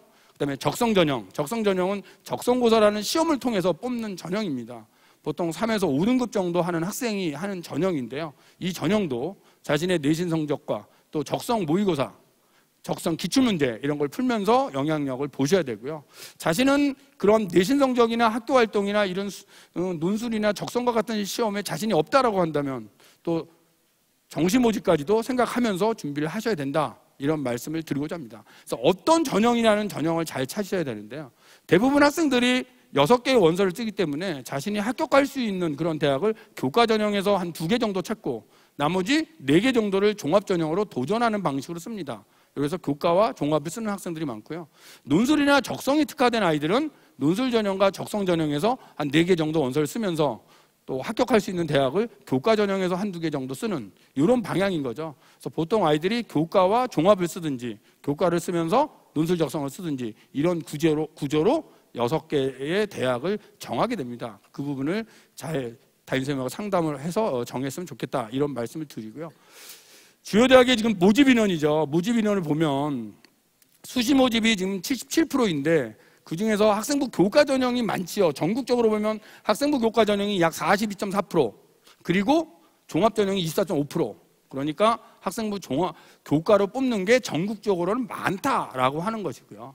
그런데 서울에 있는 대학을 가지고 따져보면 종합 전형이 45.6%, 논술이 12%에 정시가 27%인 거죠. 그래서 본인이 어느 대학을 갈 것인가를 생각을 해보면서 정하셔야 됩니다. 대부분 여기 있는 고등학교 1학년, 2학년 학생들이라면 전국에 있는 대학보다는 서울에 있는 대학을 가고 싶어 하겠죠. 그죠? 고등학교 1학년 때는 우유를 먹어도 서울우유와 연세우유만 먹잖아요. 그죠? 그러다가 이제 고2가 되면 뭐 건국우유도 먹어보고 고3이 되면 저지방 우유도 먹고 뭐 이런 상황 아니겠어요? 그죠? 그렇다면 내가 서울우유나 연세우유를 먹는다라고 한다면 무엇을 준비해야 될까? 학생부 종합전형과 논술 전형이 더 많구나라는 것을 생각을 하셔야 됩니다. 하시면서 준비를 해야 되지 않을까라는 부분인 거죠. 그래서 전국적 모집 단위에서는 당연히 학생부 교과 전형이 많지만 서울권에서는 종합전형과 논술 전형의 수요가 좀 있구나 이런 점을 보시면서 준비를 하셔야 된다라는 말씀을 드리고 싶고요. 먼저 교과 전형부터 한번 살펴보도록 하겠습니다. 교과 전형이죠. 교과 전형의 모집 인원을 보면 수시에서 41.4% 상당히 많은 대학이 교과 전형을 뽑고 있다라고 보시면 되고요. 서울권에 있는 대학 중에는 교과 전형이 또 없는 대학도 있습니다. 그렇죠? 한양대나 한국외대나 숙명여대 뭐 이런 대학들은 교과 전형이 있죠. 당연히 있는데 뭐 없는 대학들이 많이 있죠. 고대 같은 경우도 추천 전형으로 물론 교과 전형이 있습니다. 근데 서울대나 뭐 성균관대나 이런 대학은 또 교과 전형이 없지요. 그러니까 그런 걸 보시면서 준비를 하셔야 되고요.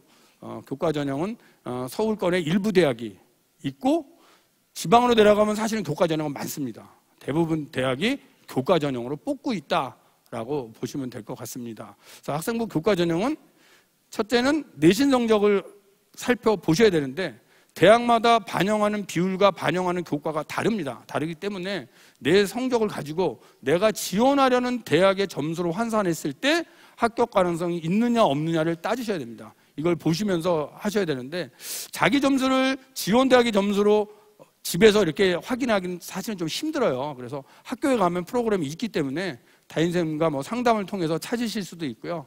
직접 집에서 찾고 싶으시면 대입정보 포털 어디가로 오시면 됩니다. 이 어디가는 교육부에서 운영하는 포털이고요. 대입정보 포털 어디가를 보시면 찾을 수 있습니다. 찾는 방법은 잠시 뒤에 제가 다시 말씀을 드리도록 하겠습니다. 자, 교과 전형으로 그러면 어떤 대학이 모집할까요? 수능 최저 기준이 있는 그런 교과 전형으로 모집하는 대학들이죠. 대부분 교과 100으로 뽑거나 비교과에서는 출결 봉사 정도가 들어간다라고 보시면 되고요. 일부 대학에서는 면접을 보는 대학도 있다라고 하는 것이죠. 그래서 이런 대학들은 수능 최저가 있기 때문에 아예 내신 성적과 수능 최저를 확인하면서 준비를 하셔야 된다라는 것을 말씀을 드리고 싶고요.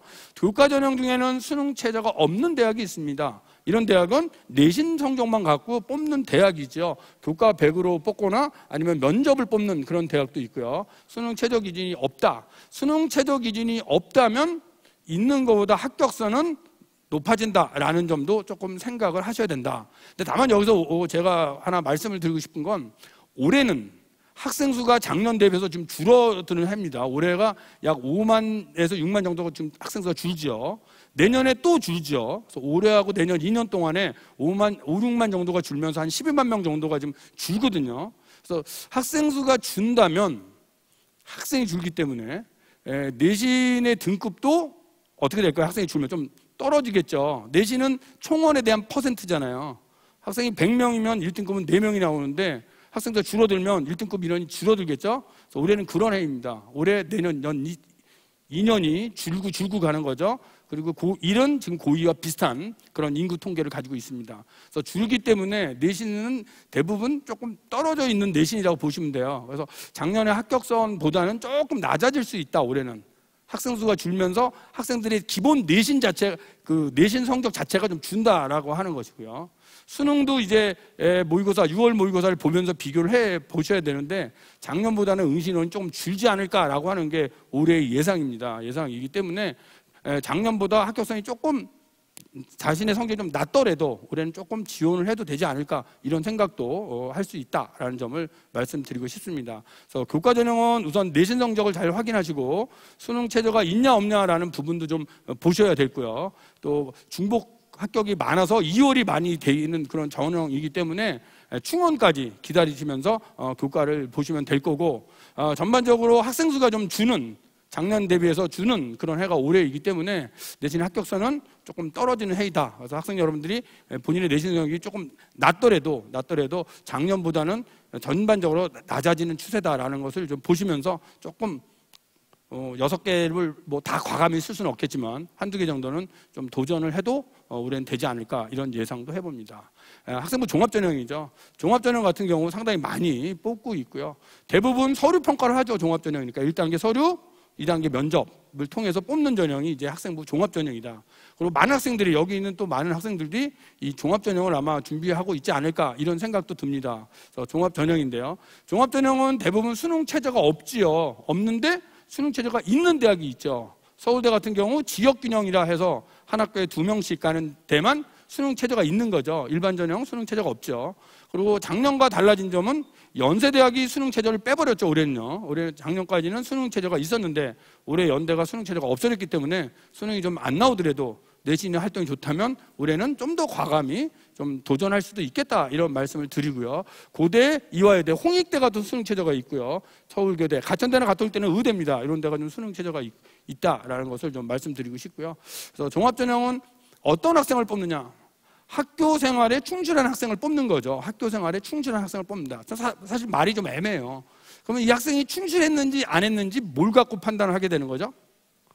학교생활 기록부죠. 학교생활 기록부를 가지고 판단을 하게 됩니다. 그래서 대부분 서류죠. 서류에서는 학생부 그리고 자기소개서가 들어가죠. 자기소개서가 들어가고 또 일부 대학에서는 추천서가 들어갑니다. 추천서가 들어가고 또 일부 대학에서는 아까 보셨던 대학에서는 이제 수능 최저 등급이 있고요. 그래서 서류를 보고 2단계에서 면접을 뽑죠. 서류와 면접으로 뽑는 이런 전형이 학생부 종합 전형인데 여기서 가장 중요한 서류는 학교생활 기록부인 거죠. 학교생활 기록부. 그럼 학교생활 기록부 중에서도 어디가 중요할까요? 어디가 중요할까요? 이것은 학생이 학교에서 가장 무엇을 많이 할까와 똑같은 거예요. 학생이 학교에서 가장 많이 하는 게 뭔가요? 생각을 해보세요. 뭘 많이 하죠? 아니 학교 가면 뭘 하세요? 수업을 듣죠. 가장 많이 듣는 게 수업이죠. 수업 시간인 거죠. 수업 시간의 기록, 그것이 교과 세부 능력 특기 사항인 거죠. 그래서 내신 성적이 당연히 중요하겠고요. 다만 이 내신 성적 중에서도 지원 모집 단위와 관계 있는 과목이 중요하겠죠. 적어도 이 학생이 중국어과를 간다면 중국어만큼은 좀 잘하는 게 좋겠죠. 국어, 중국어 이런 거 잘하는 게 좋겠죠. 이 학생이 경영학과를 간다면 수학이나 영어 뭐 이런 걸 잘하는 게 좋겠죠. 또한 교과 세부 능력 특기사항이죠. 수업 시간에 얼마만큼 적극적으로 했을까입니다. 그래서 요즘에 이제 선생님들이 수업을 할 때 학생들한테 뭐 토론을 시키거나 발표를 시키거나 과제를 내거나 합니다. 그러면 그런 토론, 발표 이런 거 좀 열심히 하시면 선생님들이 그 내용을 써주겠죠. 그래서 그런 것이 중요하다라고 보시면 되고요. 수업 시간에 잠을 잔다. 그러면 선생님이 좋게 써줄까요? 그러진 않겠죠. 그죠? 그런 부분도 좀 보시면서 하셔야 되고요. 저도 학교에서 수업을 하지만 예전에 학생들은 수업 시간에 자면 깨우잖아요, 선생님이. 저기 일어나서 뒤에 가서 서 있어라. 그러면 애가 미안한 표정을 듣고 표정을 지으면서 뒤에 가서 서 있어요. 그럼 선생님도 이제 한 5분, 10분 지나면 선생님도 미안해요. 그럼 이제 들어와라. 이랬다는 거죠, 예전에 학생들은. 요즘 학생들은 자는 애를 깨우면 승질을 내요, 애들이. 네? 내가 좀 피곤해서 자는데 선생님은 하시던 일이나 하시지 왜 저를 건드리시나요? 이게 이제 학생의 입장인 거죠. 학생이 승질을 내면 선생님은 기분이 좋을까요? 그렇지는 않겠죠. 그러면 선생님은 생활 기록부에 그냥 기록을 하면 돼요. 난 이 아이의 깨어있는 모습을 보고 싶다. 그렇게 기록하면 어떻게 되나요? 대학을 못 가죠. 못 가니까 사실은 그렇게 기록은 하지 않습니다. 그렇게 기록은 하지 않고요. 요즘 선생님들은 어떻게 기록하냐면 그냥 한 문장 써줘요. 이 학생은 수업 시간에 적극적입니다. 이렇게 써줘요. 수업 시간에 적극적입니다. 이렇게 써줘요. 적극적으로 써준다. 그러면 이 학생의 깨어있는 모습을 보고 싶다. 이렇게 써주면 학부형들이 항의를 하잖아요. 근데 수업 시간에 적극적이다. 항의할 일이 없죠. 적극적이라는데, 그죠? 그런데 대학은 아는 거죠. 수업 시간에 적극적이다. 얘 자는 애구나. 얘 아는 거예요. 무슨 말이냐면 추상적인 문장 하나만 써주면 대학은 그걸 좋게 평가하지 않는다라고 하는 것입니다. 구체적으로 이 학생이 어떤 부분에 관심을 갖고 어떤 활동을 통해서 그 부분에 대한 지적 수준이 어떻게 올라갔다라는 내용을 써줘야 대학이 좋게 평가한다는 그런 의미입니다. 그래서 학생이 자신이 지원하려고 하는 모집단이 관련된 어떤 주제를 선정해서 그 주제에 관해서 탐구하고 탐구한 내용을 발표하고 이렇게 하시면 생활기록부에 좋게 기록이 된다라는 점을 말씀을 드리는 것입니다. 그래서 학생부 종합전형이 바라는 인재상 그랬는데 어떤 인재를 바랄까? 학교 생활에 충실한 학생, 당연히 충실한 학생을 뽑으려고 하겠죠. 그래서 대학 입장에서는 고등학교 교육과정에 충실한 학생이 대학에 들어와서도 충실할 거라는 가정으로 학생을 선발하고자 한다. 대학은 학문을 하는 곳이잖아요. 학문을 하는 곳이기 때문에 학교에서 충실하게 공부하는 아이를 뽑고 싶어 한다라고 보시면 되고요. 자신의 진로에 열심히 좀 탐색하는 그러한 사람을 뽑고 싶다라고 하는 것이죠. 그래서 자신이 지원하려는 모집 단위를 정해서 그 모집 단위에 관련된 활동을 열심히 한다면 그 대학은 뽑고 싶은 아이가 된다라고 보시면 되고요. 고등학교 학생부 종합전형에 적합한 인재라는 제목을 적어봤는데요. 학생들 입장에서는 이제 고민스러운 거예요. 그럼 나는 어떤 활동을 할까라고 하는 거죠. 아까도 얘기했지만 대학은 학문을 하는 곳이기 때문에 대학 들어와서 공부 잘 할 것 같은 애를 뽑고 싶은 거죠. 그러면 고등학교 때 공부를 열심히 한 애가 대학 들어와서 잘 할 것 같은 애죠. 성적이 조금씩 올라간 애가 잘 할 것 같은 애죠. 혹은 좋은 성적을 꾸준히 유지하는 애가 잘 할 것 같은 아이인 거죠. 성적이 너무 낮거나 아니면 계속 떨어지거나 이런 아이가 잘 할 것 같은 건 아니잖아요. 그죠? 그리고 지원 모집단이 관련된 성적을 보게 되는 거죠.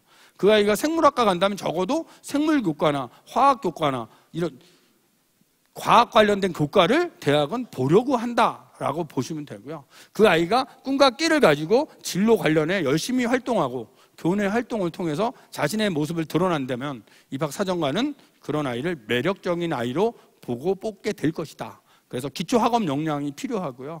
전공 적합이란 말을 많이 씁니다. 지원 모집단이 관련된 활동과 학업 능력이 있냐 없냐를 보게 되는 것이죠. 그리고 이제 인성 참 어려운 부분이에요. 자기소개서 3번이 인성이잖아요. 인성 도대체 뭘까? 여기서 말하는 인성은, 대학이 뽑고자 하는 인성은 학교 생활 속에서 길러진 역량으로서의 인성을 보는 것이다. 이 아이가 원래 착한 애지 착하지 않은 애지 이걸 판단하는 것이 아니라 학교 생활 속에서 길러진 역량을 보는 거죠. 학교에서 어떤 수업 시간에 발표를 했다면 그 수업 발표를 통해서 얘가 어떤 인성을 길렀을까? 어떤 실험대회에 참가했다면 참가 이후에 어떻게 바뀌었을까? 이런 걸 보는 겁니다. 그것이 인성이다 라고 보시면 됩니다. 그래서 그것을 학교를 뽑으려고 하는 것이고요. 계열별 특성을 보면 아무래도 어문 쪽으로 간다면 글벌 역량이나 의사소통 역량 같은 것이 필요하기 때문에 대학에서는 어학활동이나 백일장 이런 것을 보려고 하는 것이겠죠. 이 아이가 뭐 사회 계열로 가는 학생이라면 배려심, 협동심 같은 게 필요하기 때문에 그 관련된 활동을 보려고 하는 것이겠죠. 이 아이가 수학이나 과학 쪽으로 가는 학생이라면 당연히 공대나 뭐 이런 이과대를 가는 학생이라면 수학이나 과학적 역량을 보려고 하는 것이겠죠. 그래서 그러한 역량을 보면서 판단하는 것이 학생부 종합전형이다라고 보시면 되고요. 그래서 이제 동아리 활동 같은 것도 상당히 중요하잖아요. 동아리만 갖고 뽑는 건 아니지만 대학은 들여다보는 거거든요, 그 학생이. 특히 고등학교 1학년 학생이라면 동아리의 선택은 중요하죠. 어떤 동아리를 할까? 이건 대단히 중요합니다. 근데 생물학과를 가기 위해서 생물 동아리 활동을 했다. 그러니까 대학이 생물 동아리 활동을 했으면 합격. 이렇게 뽑지는 않는 거죠. 그 동아리 활동을 통해서 무엇을 했을까죠? 무엇을 했을까? 이 학생이 어떠한 활동을 했을까? 그 활동을 통해서 이 학생이 현재 어떤 위치까지 와 있을까? 여기까지 보는 거죠. 그러니까 자신이 지원하려는 모집 단위 관련된 동아리 활동을 하시고 그 활동에서 본인의 역할, 어떤 역할을 했는지가 드러나는 것이 좋겠다라는 말씀이고요. 근데 이제 동아리를 고등학교 1학년 학생이 생물학과를 가고 싶어서 생물 동아리를 갔는데 지원자가 많다 보니 어찌어찌해서 떨어졌어. 이 아이가 떨어져 갖고 독서 동아리를 가게 됐어요. 그러면 일단 독서 동아리를 갔으니까 그 활동은 열심히 하셔야 돼요. 그 독서 활동 속에서 뭐 생물 책을 열심히 읽는다든지 열심히 하셔야 돼요. 그리고 자율 동아리 활동을 만들어서 해주시면 좋죠. 생물 관련된 꿈이 있는 아이들을 뭉쳐서 4-5명 정도 뭉쳐서 자율 동아리를 만들어 주는 것이 좋습니다. 보통 이게 이제 학기 초에 이루어지거든요. 학교마다 약간의 차이는 있는데 이제 제가 근무하는 학교는 동아리 편성은 이제 지난주에 끝났고요. 이제 다음 주에 자율 동아리 편성이 들어가거든요. 그러니까 본인이 이제 다니는 학교에서 이 자율 동아리 편성이 보통 3월 달에 다 끝납니다. 그러니까 그런 3월 달에 그런 활동을 하는 게 좋겠다. 고등학교 3학년 학생들도 현재 자기가 하고 있는 본 동아리 활동을 하면서 자율 동아리를 하나 만들어서 하는 것이 좋겠다 이런 생각이 듭니다. 그렇죠? 그러니까 그 아이가 어떤 학과를 갈 건지에 따라서 조금 달라지는 거죠. 나는 국어교육과를 가고 싶다. 그런데 본 동아리에서 국문학 관련한 동아리에 들어갔다면 자율 동아리에서는 교사, 선생님들을 할 수 있는 그런 학생들끼리 하는 동아리를 하는 것이 좋겠다 이런 생각이 들고요. 나는 화학과를 가기 위해서 화학 동아리에 들어갔다 그러면 그 화학 동아리 활동은 열심히 하시되 또 그거와 화학과 비슷한 뭐 생물 동아리를 하나 해주는 것도 좋겠다. 아니면 뭐 독서 동아리를 하면서 화학이나 생물 관련 책을 읽는 것도 좋겠다 이런 거죠. 그래서 자신이 지원하는 모집 단위와 비슷한 그런 본 동아리, 또 본 동아리와 약간 성격은 다르지만 또 자신이 지원 모집 단위와 관계 있는 자율 동아리, 그래서 이런 활동을 해준다면 아무래도 더 유리하지 않을까 이런 생각도 해봅니다. 학생부 종합전형의 선발 방법은 여러 가지인데요.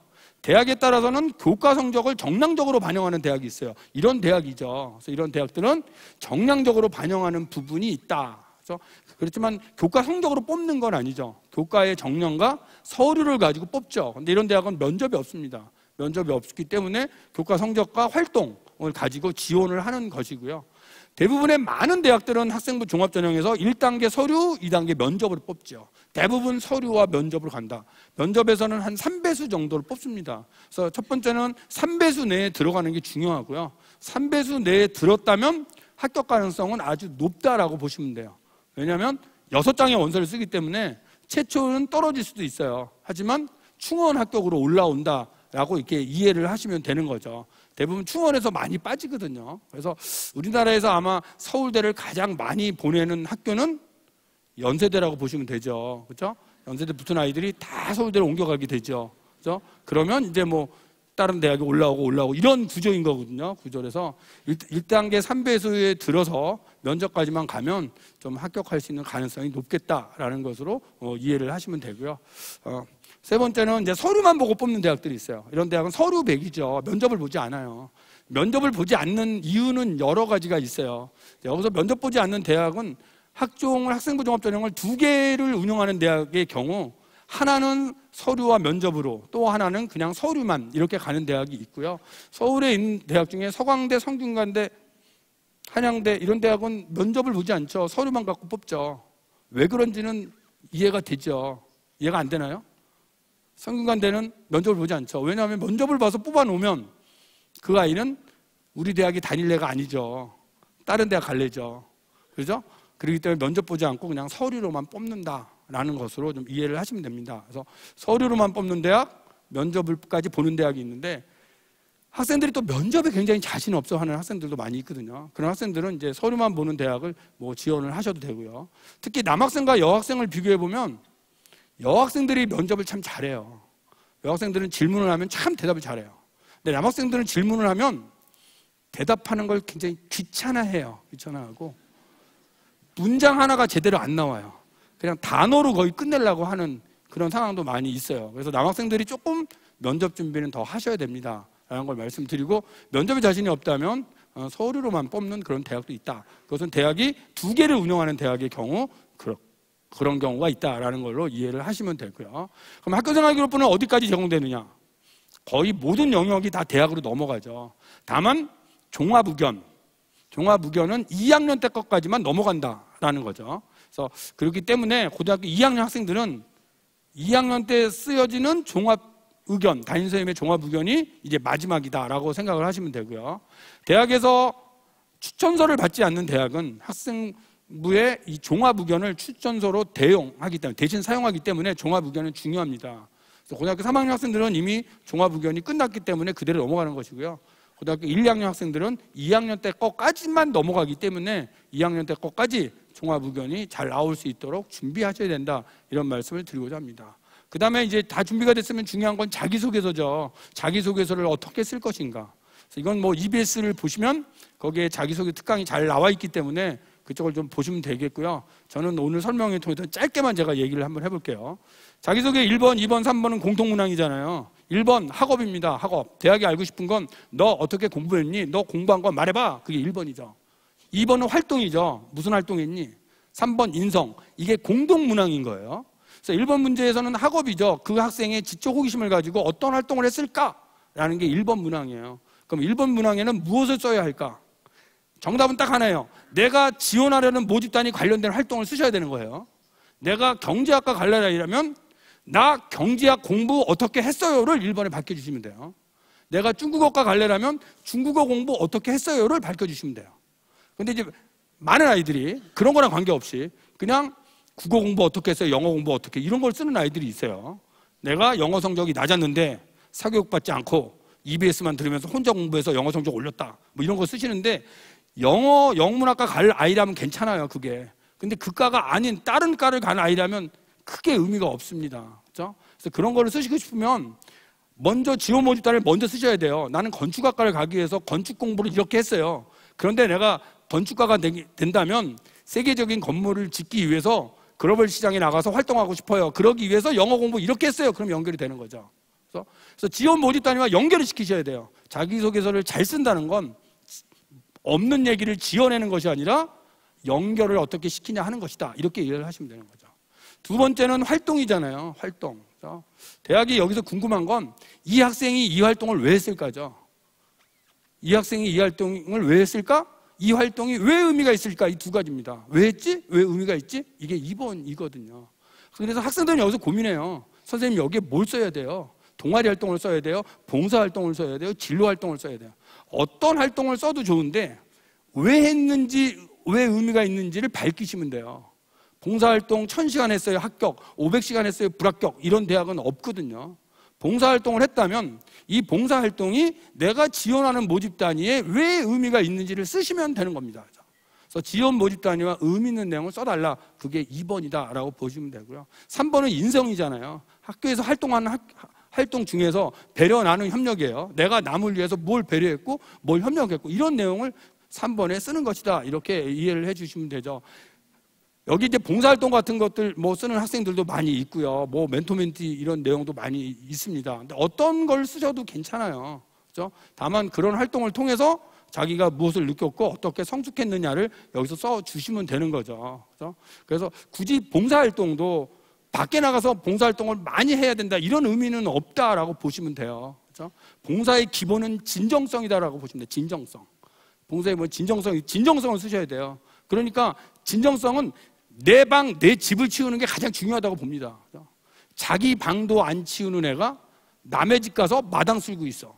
이건 진정성이 없는 거잖아요. 그죠? 자기가 활동한 것을 좀 4번에 찾아서 좀 쓰시는 게 좋겠다. 그러니까 그 학과를 지원하기 위해서 어떤 노력을 했는지 노력 부분을 1번 학업, 2번 활동에 좀 포함되지 않는 다른 문장으로 4번을 구성해 주는 것이 좋겠다. 이런 말씀을 드리고요. 좀 더 자세한 건 EBS 강의를 통해서 여러분이 충분히 볼 수도 있겠다라는 말씀을 드립니다.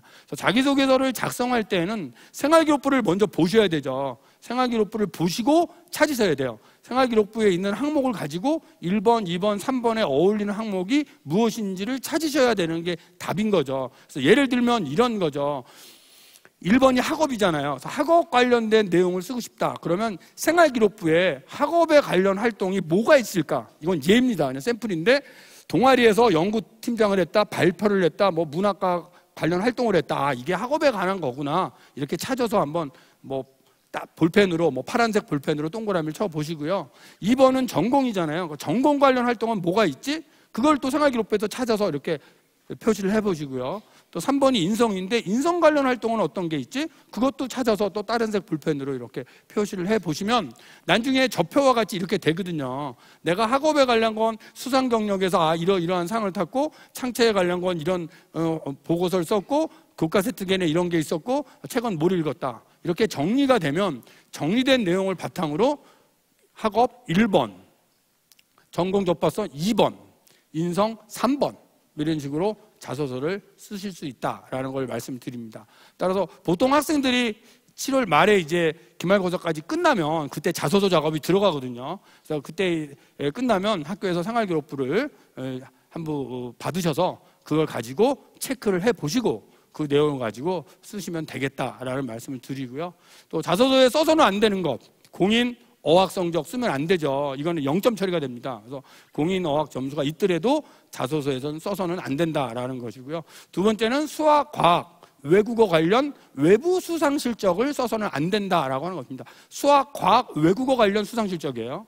그러면 이제 학부형들이 질문하십니다. 선생님, 사회 관련 외부 수상 실적은 어떻게 되나요? 질문하죠. 지리 올림피아드 금상 탔어요. 써도 되나요? 질문하십니다. 써도 될까요? 안 될까요? 수학, 과학, 외국어는 안 돼. 0점이에요. 사회는 0점 처리 규정이 없습니다. 쓰셔도 돼요, 사실은.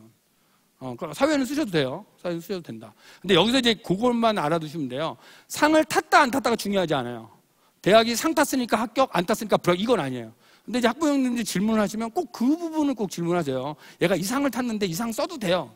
상의 문제가 아니라 그 아이가 그 상을 탔다면 그 상을 왜 타게 됐는지에 대한 부분이죠. 왜 타게 됐는지, 그 상을 타기 위해서 어떤 노력을 했는지, 그 상을 탄 결과 어떤 변화가 있었는지, 이 부분을 쓰셔야 돼요. 그러니까 노력과 과정, 그 후의 변화, 이게 중요한 거지 상을 탔다 안 탔다가 중요한 건 아니다라고 보시면 되고요.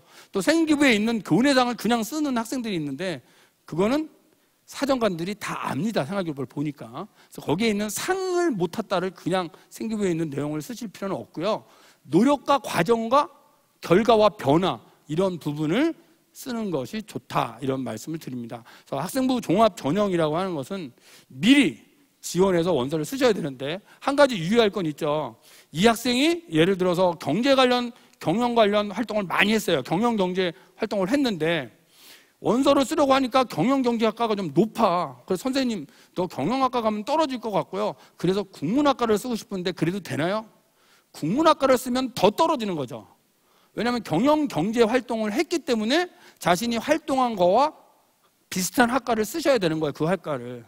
국문학 관련 활동이 있다면 쓰셔도 돼요. 그런 부분이죠.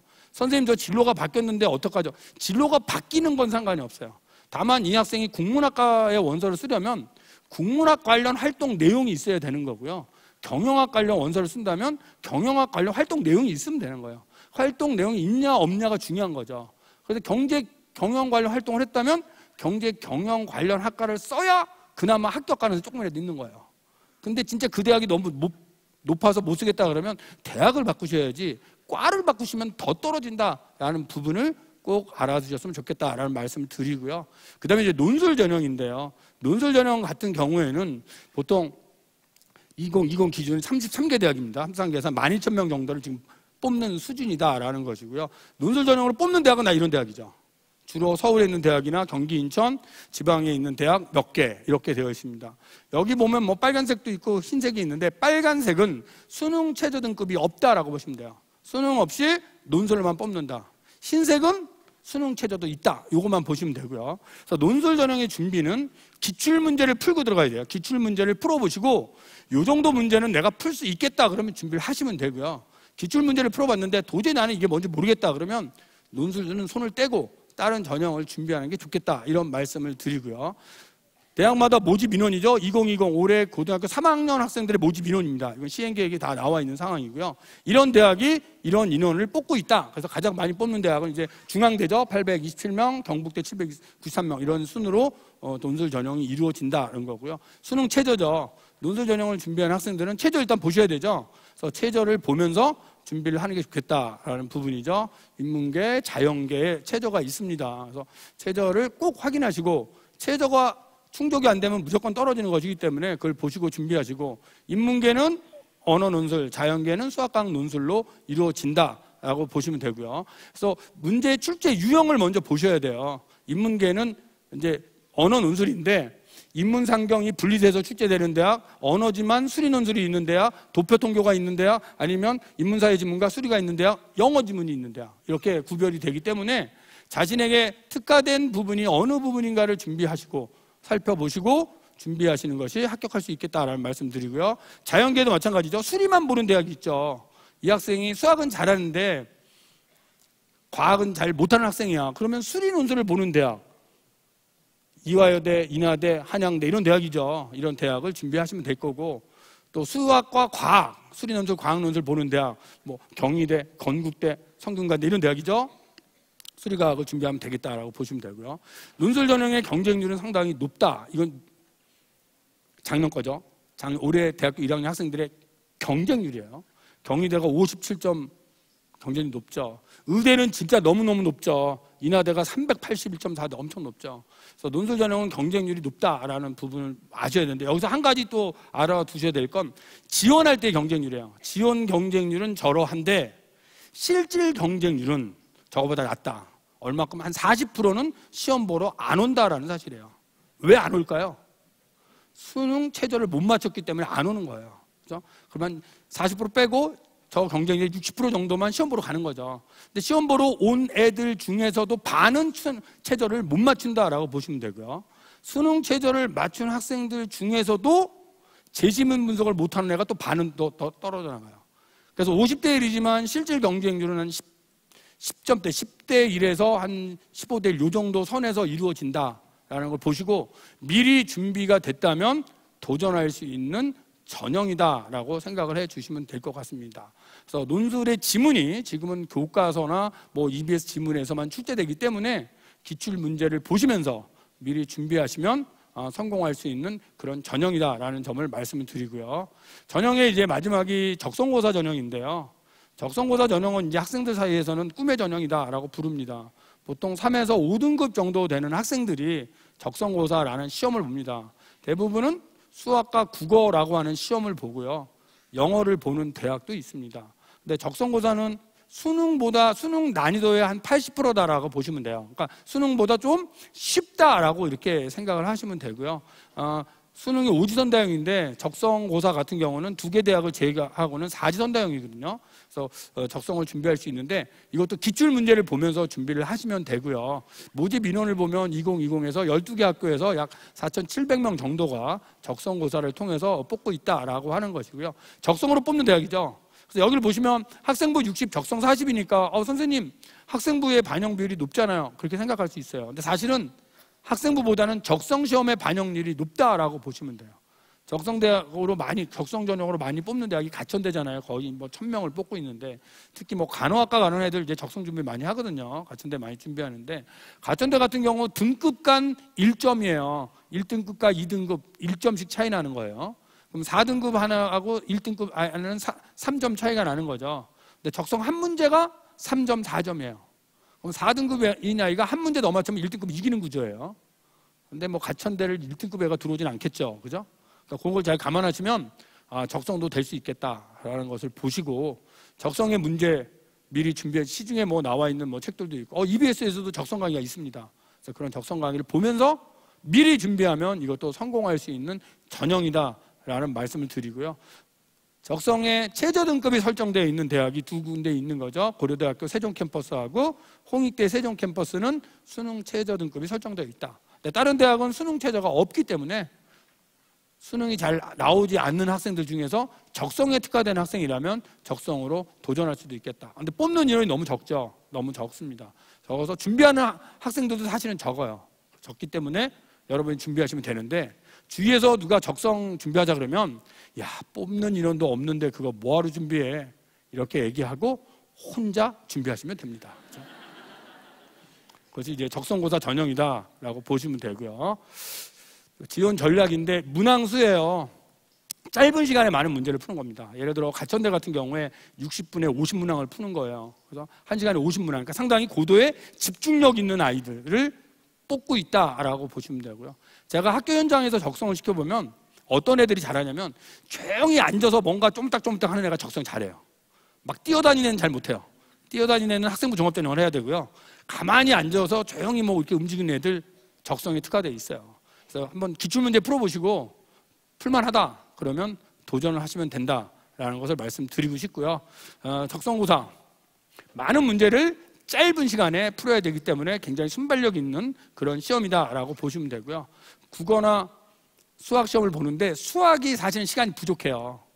그래서 수학이나 뭐 영어 이런 것들 좀 빨리 풀고서 시간을 넉넉히 가지고 수학으로 넘어가야 된다. 그러니까 국어나 영어에서 시간을 너무 많이 뺏기면 수학이 쫓기잖아요. 쫓기니까 국어 영어를 빨리 풀고 그 다음에 수학에 좀 시간을 많이 가지고 가서 수학을 충분히 풀 수 있게 준비를 한다면 성공할 수 있다. 그래서 이 시험도 뭐 여러 가지 과목의 난이도가 있지만 사실 좀 수학이 좀 잘하는 아이가 좀 성공할 수 있지 않겠느냐. 그래서 학교 현장에서 시켜보니까 국어 영어는 5등급인데 수학은 3등급이다. 이런 애가 거의 성공을 하는 전형이에요.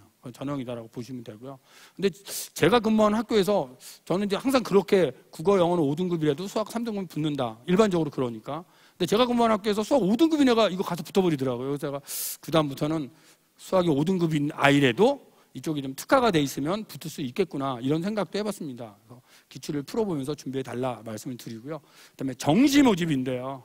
정시 모집은 2월 인원이 항상 발생합니다. 그러니까 수시 모집의 충원 기간에 충원을 하는데 그 충원 기간에 다 충원할 수 없기 때문에 정시로 2월 되는 숫자가 나타나거든요. 그래서 2월 인원을 보시면 되고요. 여기 보시는 숫자가 그 2월 인원 숫자예요. 경희대 39명, 고려대 239명, 서울대 217명, 연대 260명, 금년도거든요. 금년도에 정시에서 뽑지 못해서 수시로 넘어온 케이스죠. 왜 뽑지 못했느냐?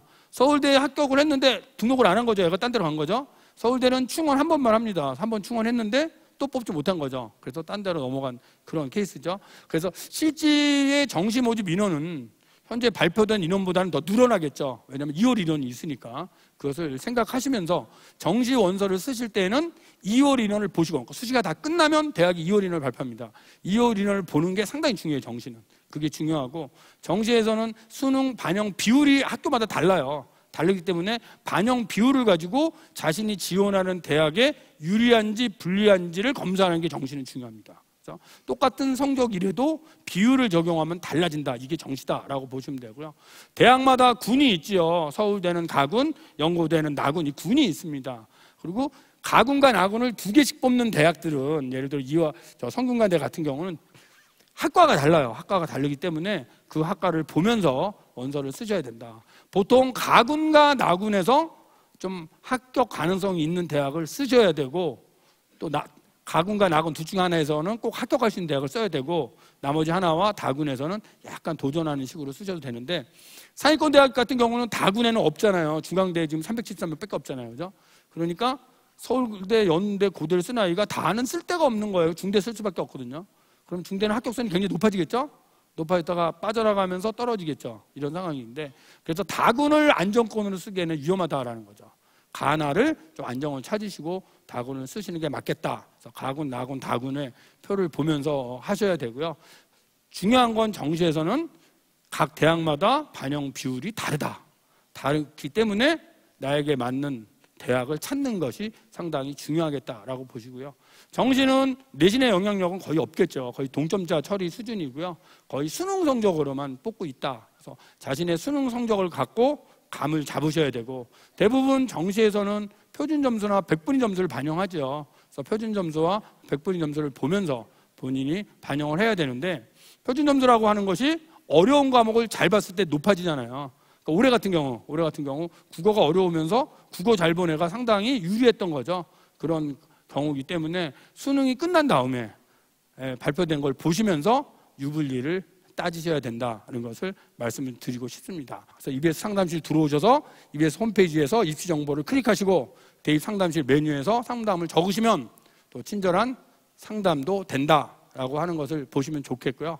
무엇보다도 우리 아이를 잘 아는 분은 학교 선생님이겠죠. 학교 선생님이기 때문에 담임선생님하고 상담을 통해서 진로도 결정하시고, 또 학년부장이나 학교에는 또 진로를 담당하는 선생님이 계십니다. 그 선생님과의 상담을 통해서 자신의 진로와 대학을 좀 정하셔서 잘 준비하시면 합격할 수 있지 않을까라는 말씀을 드리면서 제 강의를 마치도록 하겠습니다. 감사합니다.